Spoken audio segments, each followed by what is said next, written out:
Hello friends, welcome back to my channel Himanshu classes. जैसा कि आपको मालूम है कि हेड मास्टर की वैकेंसी आ चुकी है और हेड टीचर की वैकेंसी नेक्स्ट मंथ में आने की संभावना जताई जा रही है। दोस्तों, सिलेबस भी क्लियर है और उम्मीद की जा रही है कि हेड मास्टर का जैसा सिलेबस है उसी तरह का सिलेबस हेड टीचर का होगा। फर्क क्या होगा, जहां इसमें बीएड से प्रश्न पूछे जाने हैं उसमें डीएलएड लेवल के प्रश्न पूछे जा सकते हैं। जैसा कि आपको मालूम है कि जब से हेडमास्टर हेड टीचर की एग्जाम की घोषणा हुई है तब से मैं इसके संबंध में आपसे लगातार चर्चा किया हूं और इसकी तैयारी भी करवाते आ रहा हूं दोस्तों। लेकिन वो बिफोर सिलेबस था, यानी एक गेस्ट सिलेबस के आधार पर मैंने आपको तैयारी करवाई थी।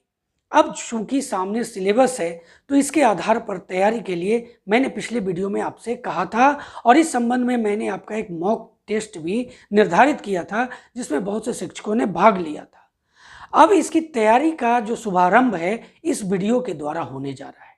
दोस्तों, मैं पूरे सिलेबस की तैयारी आपको अपने चैनल के माध्यम से कराने जा रहा हूं और जिसमें सबसे पहले मैं हिस्ट्री को आपके बीच में लेकर के आया हूं और इसमें मैं आपको सिंधु घाटी सभ्यता के बारे में बताने जा रहा हूं। दोस्तों, सिंधु घाटी सभ्यता का ये पहला वीडियो है, यानी पहला क्लास है। उसके बाद सेकेंड क्लास में मैं उसे लगभग क्लियर कर दूंगा, यानी 2 क्लास में पूरा सिंधु घाटी सभ्यता आप कंप्लीट कर लेंगे। दोस्तों, चलिए हम लोग शुरू करते हैं। सिंधु घाटी सभ्यता के बारे में आप सामने स्क्रीन पर देख भी रहे होंगे कि इसके बारे में पॉइंट वाइज पूरा डिटेल लिखा हुआ है। तो इसमें हम लोग जो मूल पॉइंट होंगे, जो मेन बिंदु होंगे, उन्हें आप नोट करते चले जाएंगे। तो इसमें सबसे पहला जो पॉइंट है वो यह है दोस्तों कि इसकी खोज सबसे पहले किसने की। तो देखिए, इसमें 2 प्रमुख नगर हैं, एक है हड़प्पा और दूसरा है मोहनजोदड़ो। और हड़प्पा नगर का सबसे पहले खुदाई हुआ, खोज हुआ और इसी के कारण इस सिंधु घाटी सभ्यता को हड़प्पा सभ्यता के नाम से भी जाना जाता है। तो हड़प्पा जो नगर है उस स्थल की खुदाई सर्वप्रथम 1921 ईस्वी में राय बहादुर दयाराम साहनी ने की, जो तात्कालिक भारतीय पुरातत्व विभाग के निदेशक थे सर जॉन मार्शल, उनके नेतृत्व में। दोस्तों, हड़प्पा के पश्चात 1922 ईस्वी में राखल दास बनर्जी ने मोहनजोदड़ो नामक स्थल की खुदाई की। तो यहाँ पर 2 प्रश्न, बहुत ही इंपॉर्टेंट चीज, 1921 में हड़प्पा नगर की खुदाई हुई और 1922 में मोहनजोदड़ो का। हड़प्पा की खोज किन्होंने की? राय बहादुर दयाराम साहनी ने। और मोहनजोदड़ो का किन्होंने किया? राखलदास बनर्जी ने। अब हड़प्पा किनके मार्गदर्शन में इसका खुदाई हुआ, इसकी खोज हुई? तो वो थे पुरातत्व विभाग के निदेशक सर जॉन मार्शल, जो तात्कालिक थे उस समय जो थे।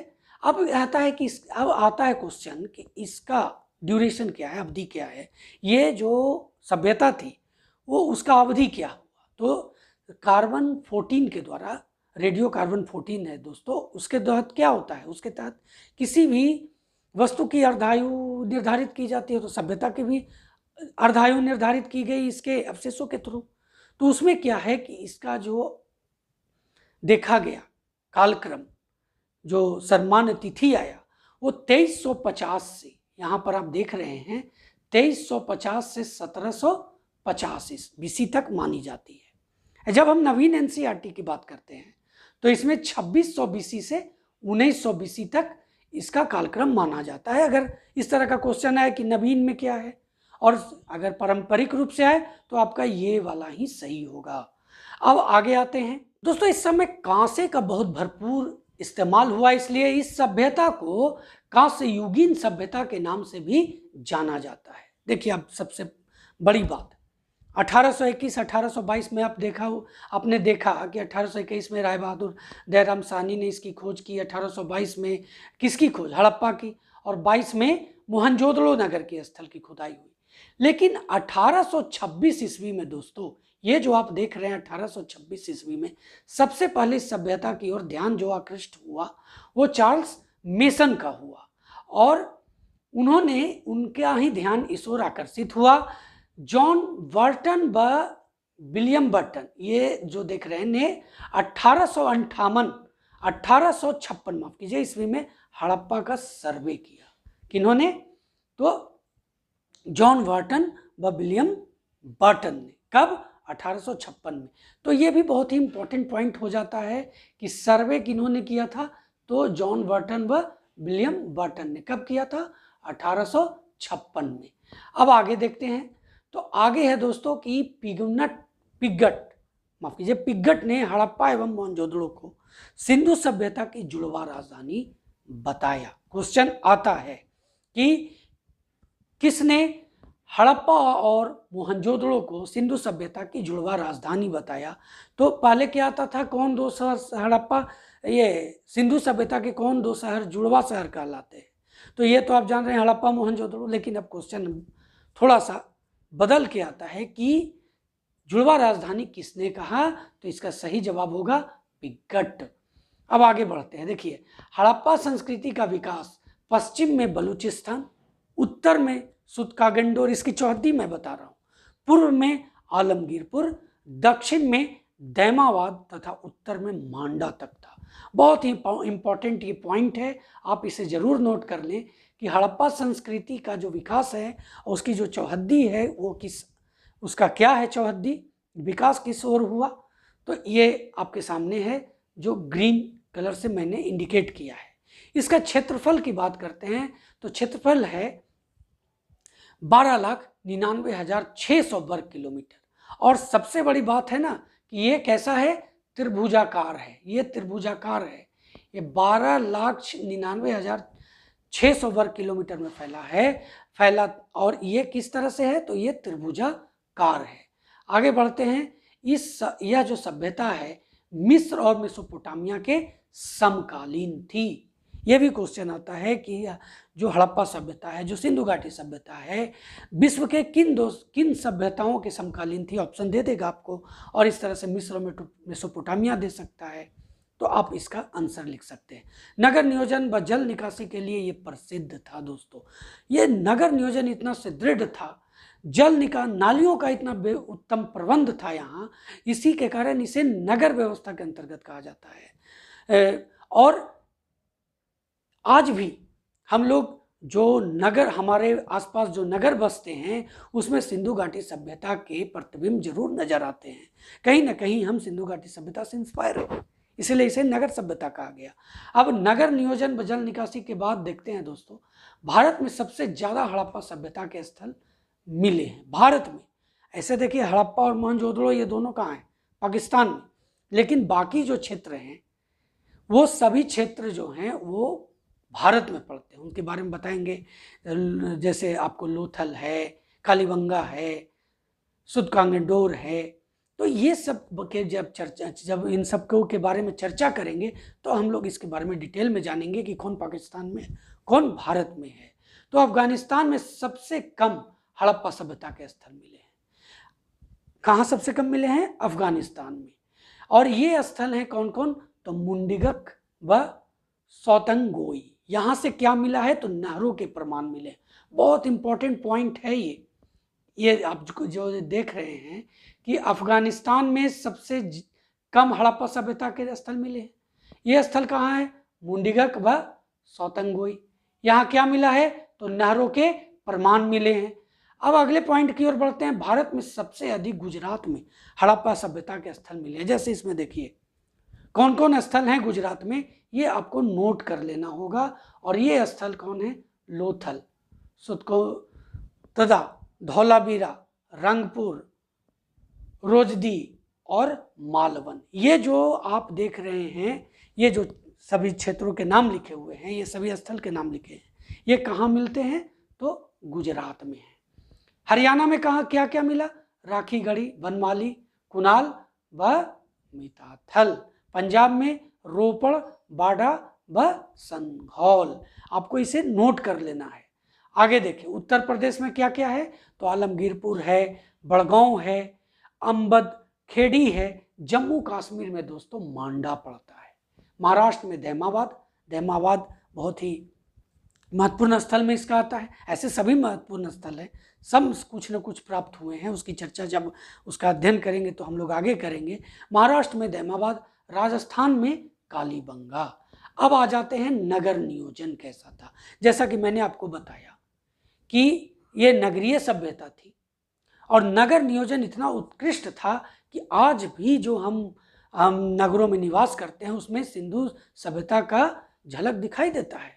तो देखिए, उत्कृष्ट नगर व्यवस्था क्या था, सबसे इसका पहला पॉइंट, नगर नियोजन में उत्कृष्ट नगर व्यवस्था थी, डेफिनेटली थी। नगर ग्रिड पद्धति पर आधारित थे, अर्थात शतरंज के बोर्ड की तरह सभी नगरों को बसाया गया था। देखते हैं ना शतरंज का बोर्ड कैसा होता है, आपने कभी चेस खेला होगा तो देखे होंगे उसे, उसी आधार से पूरा नगर ग्रिड पद्धति थी। मार्ग सड़कें समकोण पर काटती थी, यानी जो भी मार्ग होता था दोस्तों वो इस तरह से समकोण पर काटता था, और सोच लीजिए कि हर एक भाग 4 मुहानी कहलाता था जहां पर ये कट होता था। अब क्या है कि जल निकासी हेतु उत्कृष्ट नाली व्यवस्था थी, इसकी चर्चा मैंने भी पहले भी आपको की। इतना बेहतर नालियों का प्रबंधन था। देखिए, कालीबंगा से लकड़ी के नाली का साक्ष्य प्राप्त हुआ है, लकड़ी के नाली का साक्ष्य। सोच लीजिए कितना बेहतर, मतलब एक तरह से अभियंता वाला कार्य था उस समय। कच्ची व पक्की ईंटों का प्रयोग था, और ईंट का आकार कैसा होता था, ईंट का आकार का जो अनुपात आप देख रहे हैं यहाँ पर 1:2:4, ये था ईंटों के आकार। और नगर 2 भागों में विभाजित थे दोस्तों। प्रथम भाग दुर्गीकृत, जिसमें राजा या शासक रहते थे, और द्वितीय भाग सामान्य, जिसमें मजदूर हैं, कारीगर हैं, व्यापारी हैं, ये सब रहते थे। कृषि की बात करते हैं तो खेती व्यवस्था प्रमुख कार्य था। कालीबंगा में जुते हुए खेतों के साक्ष्य मिले हैं, एक साथ 2 फसलों के बोने के साक्ष्य मिले हैं, कालीबंगा से प्राप्त हुए हैं, एक साथ 2 फसल। ये कहां से मिले हैं, आप इसे नोट कर लें, ये कालीबंगा से मिले हैं। कहां से मिले हैं, कालीबंगा से। क्या मिले हैं, एक साथ 2 नगरों के फसलों के बोने के। उत्तर हड़प्पा काल में चावल के साक्ष्य प्राप्त हुए और नहरों के साक्ष्य भी प्राप्त हुए। जैसा कि मैंने आपको बताया कि अफगानिस्तान का जो क्षेत्र है जो बहुत कम मिला, वहां से नहरों के साक्ष्य मिले हैं। अब आगे बात करते हैं। देखिए, धौलावीरा से कृत्रिम जलाशय का साक्ष्य मिला है। कृत्रिम यानी कि मानव द्वारा जो बनाया जाता है उसे कृत्रिम बोलते हैं। तो कृत्रिम जलाशय का साक्ष्य मिला है। हड़प्पा और मोहनजोदड़ो से विशाल अन्नागार के साक्ष्य मिले हैं। अन्नागार के मामले में हड़प्पा और मोहनजोदड़ो बहुत प्रसिद्ध हैं। तो ये आपके लिए महत्वपूर्ण पॉइंट हैं जिसे आप नोट करते जाएं। पशुपालन की बात करते हैं अब। तो बैल, भैंस, बकरी, खरगोश, कुत्ता आदि ये सब पालतू जानवर थे। मोहरों पर कुबड़ वाला सांड मिलता है, कहीं बैल भी लिखा हुआ आपको मिलेगा, तो का अंकन का साक्ष्य मिले हैं। सिंधु सभ्यता के लोग ऊंट व घोड़े से ज्यादा परिचित नहीं थे, फिर भी सुरकोतड़ा में घोड़े के अस्थिपंजर यानी अस्थियों के अवशेष प्राप्त हुए। भट्ठे के साक्ष्य मिले हैं। कच्ची व पक्की ईंटों का प्रयोग हुआ है, इन भट्टों में इसे पकाया जाता होगा। और दोस्तों, ईंटों का आकार भी मैंने आपको बताया। लकड़ी के कारखानों के साक्ष्य मिले। सोना, चांदी, तांबा, टीन से ये परिचित थे। साथ ही जो बहुमूल्य पत्थर है कार्नलियन, इसका भी प्रयोग ये जेवर वगैरह के रूप में करते थे। और धार्मिक स्थिति है, बहुदेववाद में विश्वास, मूर्ति पूजा करते थे। अग्निकुंड प्राप्त हुए हैं, मातृदेवी की मूर्तियां मिली हैं। और ये मातृदेवी की मूर्तियां मिली हैं, इसी से क्लियर होता है कि यह जो समाज था सिंधु सभ्यता का वो मातृसत्तात्मक था। पशुपतिनाथ के मोहर प्राप्त हुए हैं और इस मोहर पर हाथी, चीता, भैंसा, गैंडा के चित्र मिले हैं। ये क्लियर करता है कि ये जो सिंधु सभ्यता के लोग थे ये बहुत ही धार्मिकता के प्रति बहुत ही कट्टर हो सकते हैं, या धार्मिक धर्म को बहुत विशेष स्थान देते होंगे। और इसमें क्या है, ये भगवान शिव के बहुत बड़े उपासक थे। साथ ही साथ इन देखिए जो मोहर प्राप्त हुआ पशुपतिनाथ का, उस पर हाथी है, चीता है, भैंसा है, गैंडा, इन सब के चित्र मिले हैं, यानी इन सब जानवरों से ये परिचित थे। साथ ही सबसे बड़ी बात, सबसे इंपॉर्टेंट चीज जो मैं आपको बताने जा रहा हूं कि पशुपतिनाथ का सर्वप्रथम नाम किन्होंने दिया, तो ये नाम दिया सर जॉन मार्शल ने। सर्वप्रथम इसे पशुपतिनाथ कहा इस मोहर को। आत्मा की अमरता में विश्वास था, पुनर्जन्म में विश्वास। हड़प्पा से एक मृण मूर्ति मिली है दोस्तों। और मृण मूर्ति के गर्भ से एक पौधा दिखाया गया है जो उर्वरता की देवी का प्रतीक है। साथ ही साथ जो सामाजिक स्थिति की बात करें तो जैसा कि मैंने आपको बताया कि मातृसत्तात्मक ये परिवार होते थे, साथ ही ये संयुक्त होते थे, मतलब व्यवस्था जो थी वो मातृसत्तात्मक थी और परिवार संयुक्त होते थे। समाज 4 वर्गों में विभाजित था, पुरोहित वर्ग, व्यापारी, किसान और श्रमिक। पुरुष और महिलाएं श्रृंगार दोनों करते थे, पुरुष भी और महिला भी, और जवाहरात पहनते थे। लोग शाकाहारी एवं मांसाहारी दोनों थे।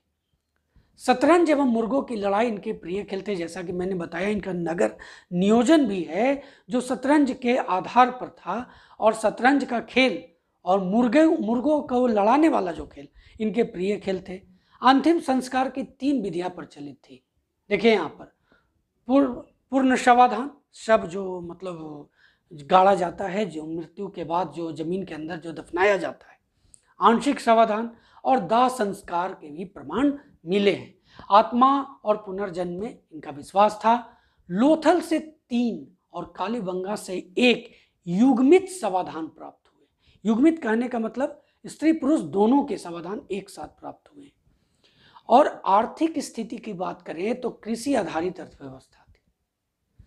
गेहूं, सरसों, चना, मटर, रागी प्रमुख फसल थे। ये सब नोट करेंगे आप, क्योंकि क्वेश्चन आएगा कि किन से परिचित नहीं थे। अगर आप ये जान लेंगे प्रमुख फसल हैं तो ये आपको क्लियर हो जाएगा। लोथल से चावल के साक्ष्य प्राप्त हुए हैं।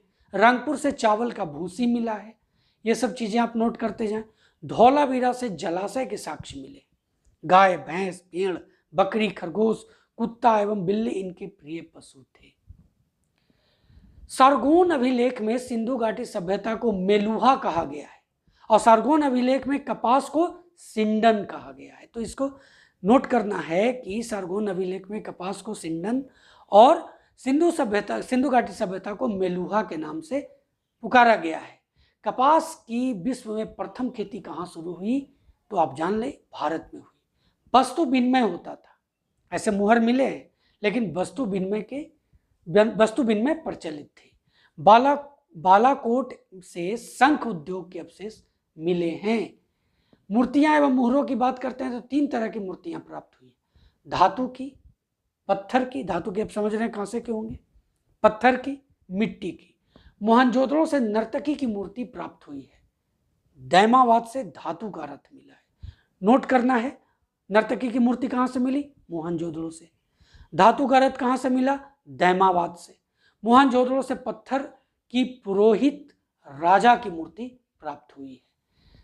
टेराकोटा की मातृ देवियों की मूर्तियां प्राप्त हुई हैं जो टेराकोटा की बनी हुई है। अधिकतर मूर्तियां सैल खड़ी की बनी हुई थी।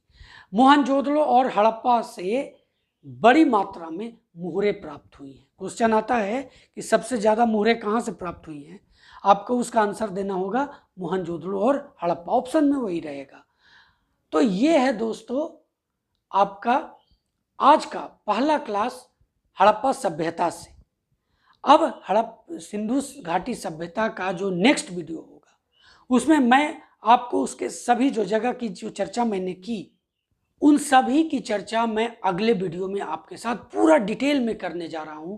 और उम्मीद करता हूं कि इसके बाद सिंधु सभ्यता से कुछ भी शेष नहीं रहेगा आपके एग्जामिनेशन में आने वाले प्रश्नों के लिहाज से।